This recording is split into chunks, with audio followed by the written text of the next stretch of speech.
Sierra Jogin lahir pada tanggal 11 Februari tahun 96. Bersama keluarganya, Sierra tinggal di kota kecil Delta yang berada di negara bagian Ohio. Sierra adalah yang tertua dari 5 bersaudara. Dia dikenal sebagai sosok yang ramah, baik hati, dan juga percaya diri. Selepas masa SMA pada tahun 2014, Sierra berkuliah di Universitas Toledo pada jurusan Sumber Daya Manusia. Namun, setelah menjalani 1 semester di sana, Sierra memutuskan untuk menyelesaikan kuliahnya secara online. Josh Kolasinski adalah salah satu alasannya. Sierra berpacaran dengan Josh sejak 7 tahun yang lalu. Sierra sangat mencintai Josh, begitu juga sebaliknya. Bahkan, Josh mengaku suatu hari dia akan menikahi Sierra. Sebagai gadis pedesaan Amerika, Sierra bermimpi suatu hari memiliki istal kuda yang merawat banyak kuda-kuda.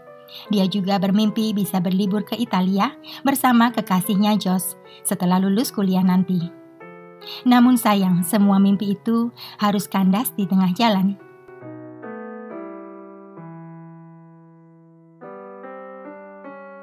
Pada hari Jumat tanggal 19 Juli tahun 2016, Sierra pamit pada ibunya.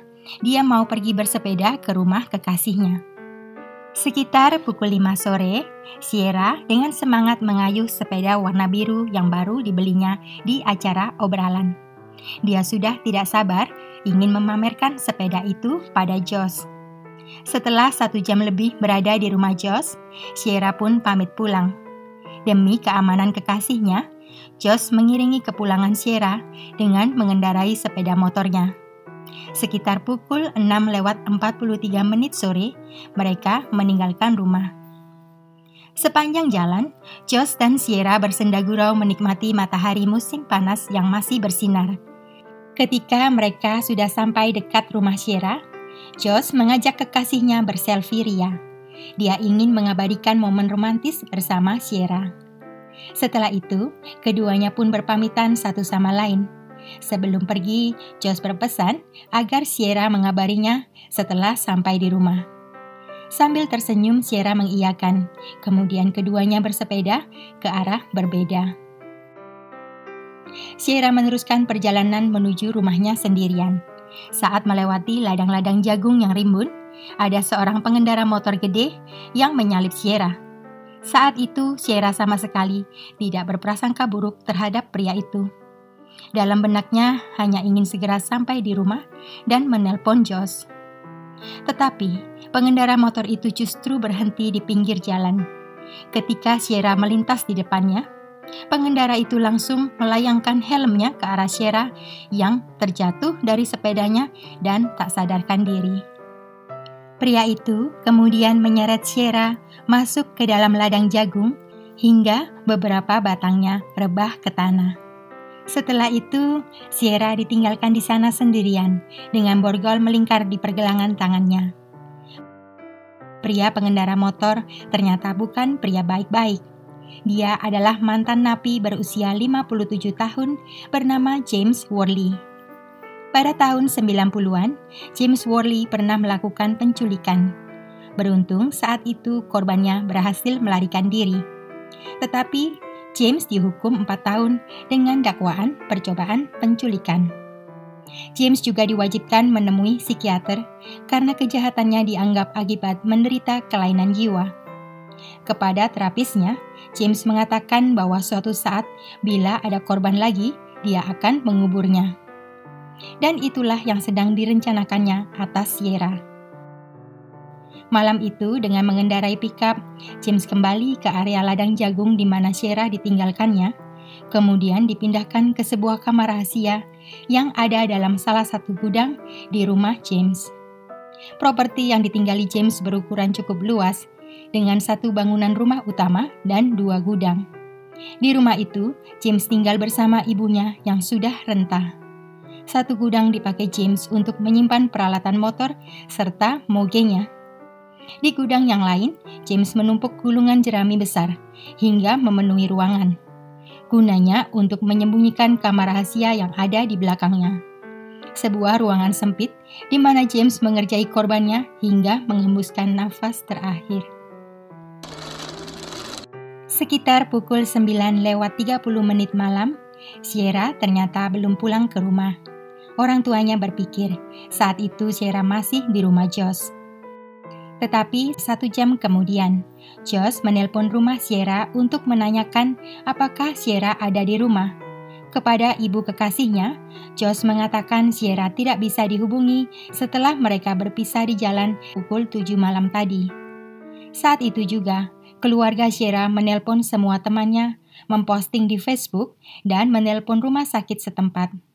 Hingga 4 jam kemudian, barulah orang tua Sierra menghubungi 911 untuk mengabarkan putri mereka telah menghilang. Orang pertama yang dimintai keterangan adalah Josh. Kekasih Sierra itu menceritakan dari awal hingga mereka berpisah di tengah jalan. Pencarian besar-besaran segera digelar. Polisi mengadakan pemeriksaan pada setiap mobil yang melalui jalur ke rumah Sierra, termasuk menelusuri ladang-ladang jagung yang ada di sekitar rumah Sierra. Hingga lewat tengah malam, ada 2 orang petugas menemukan keanehan pada salah satu ladang jagung. Beberapa batang jagung roboh seperti terlindas sesuatu, bau BBM yang menyengat, serta ada jejak ban motor. Lokasi itu pun diperiksa lebih detail, dan di bagian dalam ladang jagung ditemukan kaos kaki hijau milik Sierra, serta sepeda biru milik Sierra yang sudah berwarna kemerahan. Penemuan itu membuat kasus orang hilang ditingkatkan menjadi penculikan. Poster orang hilang disebar di mana-mana. Stasiun televisi lokal ikut membantu menyebarkan informasi berikut dengan foto Sierra. Berkat meluasnya informasi, sehari setelah peristiwa, ada seorang petani bernama Troy memberikan sebuah petunjuk penting. Kepada polisi, Troy mengaku sekitar pukul 7 malam di lokasi kejadian, Troy menemukan sebuah helm pengendara motor yang tergeletak di pinggir jalan. Dia kemudian memungutnya dan dibawa pulang. Helm itu kemudian diserahkan ke polisi dan ditemukan noda DNA di sana. Polisi menarik kesimpulan pelakunya adalah pengendara motor. Josh, kekasih Sierra, awalnya sempat dicurigai karena dia juga seorang pengendara motor. Namun namanya segera dicoret dari daftar pelaku. Polisi kemudian mempersempit pencarian dengan membuat daftar mantan napi yang pernah mendapat dakwaan kekerasan serta penculikan yang saat itu tinggal di sana. Kemudian mereka mulai mendatangi mereka satu persatu. Tak lama sampailah di rumah James Worley. Saat polisi tiba, James langsung merasa gelisah. Dia tidak berhenti berbicara agar menyesatkan penyelidikan. Dengan angkuh, dia juga mengaku para petugas tidak akan selamat bila memang dialah pelakunya. Saat itu polisi sudah tahu tentang catatan kejahatan James dan sama sekali tidak menghiraukan perkataannya. Mereka langsung menggeledah seluruh propertinya. Rumah utama yang ditinggali James dan ibunya terlihat kotor serta berantakan, dengan tumpukan kardus bekas popok dewasa yang berserakan di mana-mana. Dalam salah satu gudang, mereka menemukan sebuah kamar rahasia. Di dalamnya ada sebuah tempat tidur dengan noda merah, sejumlah peralatan dewasa dan pakaian dalam wanita yang juga ada noda merahnya. Akhirnya di hari yang sama saat penggeledahan dilakukan pada tanggal 22 Juli, James Worley langsung ditangkap meski Sierra belum ditemukan. Pada tanggal yang sama, pukul 6 sore, seorang petani lokal melaporkan dia melihat ada sepetak tanah yang tampaknya baru saja digali seperti kuburan. Lokasinya tak jauh dari rumah James Worley. Di dalam petak yang dangkal itulah Sierra Johin yang sudah meninggal dunia akhirnya ditemukan. Kondisinya sangat mengenaskan. Sierra memakai popok dewasa, disumpal, dan borgol masih melingkari lengannya. Penyebab kematian ditetapkan sebagai sesak nafas. Hasil otopsi mengungkapkan bahwa selama 3 hari menghilang, Sierra mengalami kekerasan yang dahsyat hingga menghembuskan nafas terakhirnya. Diduga akibat kecanduan film dewasa, James Worley melakukan aksi kejinya.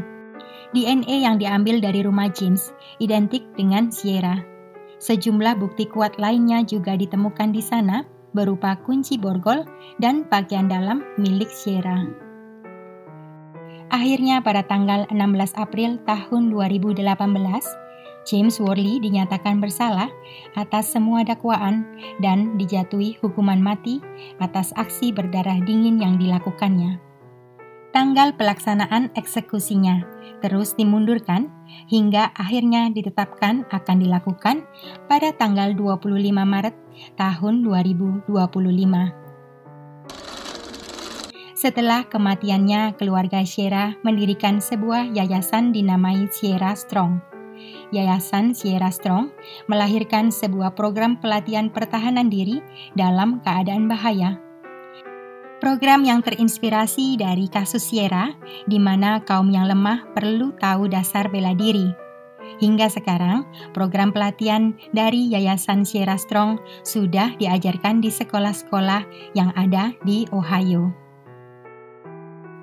Negara bagian Ohio pada tahun 2018 juga mengesahkan hukum Sierra, di mana data tempat tinggal pelaku kekerasan bisa diakses secara luas, sehingga masyarakat pun bisa mewaspadai jika tinggal di area yang sama dengan para pelaku. Seandainya database ini sudah ada sebelum kejadian, tentu orang tua Sierra bisa waspada terhadap James Worley, sang mantan napi, yang ternyata tinggal tak jauh dari mereka. Itulah akhir kasus hari ini. Sampai bertemu di video selanjutnya. Terima kasih.